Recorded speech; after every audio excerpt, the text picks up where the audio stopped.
Ukraine की नोंपोक थंगबा टाउन चसीवायारदा रशिया रॉकेट कापसिलकपदगी मियोई तरागा मंगा सीरे कुन ननसिंदुना लेख्रे।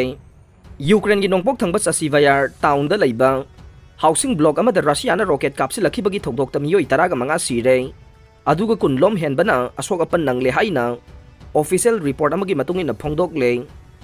यूक्रेनियन इमरजेंसी सर्विस की ऑफिशियल सिंगना फोंदोखिबदा रशिया चसीवायार टाउन लेबा हाउसिंग ब्लॉक अमदा रॉकेट कापसिलखिबगी थौदोक्ता मियोई तरागा मंगा सीरे अदुगा कुनलोम हेनबना ननसिंदुना लेरे अदुगा मियोई मंगा अमना युमगी अतेक अकाई मरक्ता ननसिंदुना लेरंबदगी कनबा ngamkhre। रशिया कापसिलखिबा रॉकेट मथोल मंगा लोंगबा युम अदुदा तासिलकपदगी युम अदु निंखाइखे। सिसीवायर हाइरिबा टाउन असे क्रामाटोरक्स सिटी गा मनाक नंगना लेबने हाइरिबा मफम असि डोनेक्स रीजन की मनुंग चलिबने। डोनेक्स असी रशिया लंदा सिननबगीदमक्ता मरुओइबा फोकस पीरे। रीजन असिगी गवर्नर पाब्लो केरिलिंको हाइखिबदा रशिया उरागन्स रॉकेट कापसिलखिबगी थौदोक्ता मथोल मंगा लोंगबा बिल्डिंग अदु अमांग अता थोखिबने। खा थंगबदा यूक्रेनियन फोर्सना रशिया ऑक्युपाई तौदुना लेरिबा सिटी खरसनदा रॉकेट कापसिंदुना अटैक तौखे। नाकल अनिमगना अमन अमदा हुनदुना मानदबा स्टेटमेंटसिंग कया अमा पीनरे। यूक्रेनियन ऑफिशियल सिंगना हाइखिबदा रशियन मिलिट्री बेस अमदा पांदुना पोखाइखे।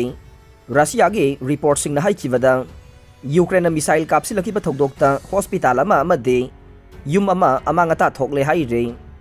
ओडेसादा बेस तौबा सीनियर यूक्रेनियन ऑफिशियल सरही बाचुकना क्लेम तौखिबदा यूक्रेनियन फोर्सना खारसन रीजन के रशिया ऑक्युपाई तौदुना लेबा बेस अमदा मिसाइल कापसिंदुना अटैक तौखिबगा लोइनना मफम अदुदगी मैखु चाउना कारकपगी सक्तम अदु उखे।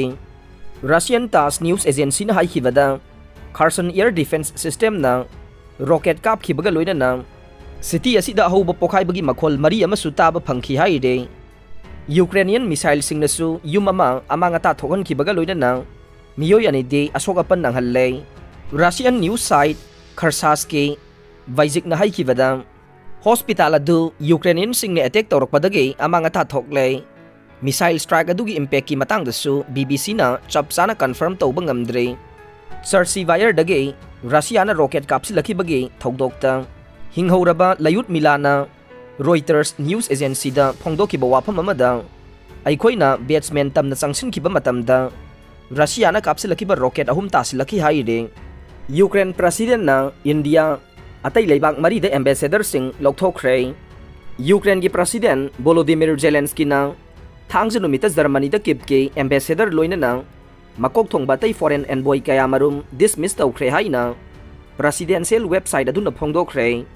लौखलखिबा खोंथांग अदुगी मरम पीखिदबा डिक्री अमदा महांगना जर्मनी इंडिया जेक रिपब्लिक नॉर्वे अमसुंग हंगेरीदा यूक्रेन की एम्बेसडर सिंह अदु मफम लौथोकले हाइना लाउथोखे।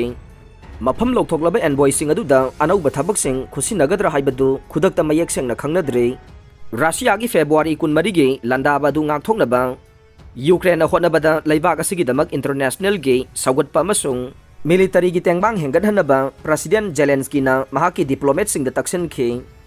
रशियन एनर्जी सप्लाई सिंग द यामना तांगजबा जर्मनी गा किपका लेनबा मरी सिंग अदु मरुवैना अरुबा हिरम अमा ओइरे।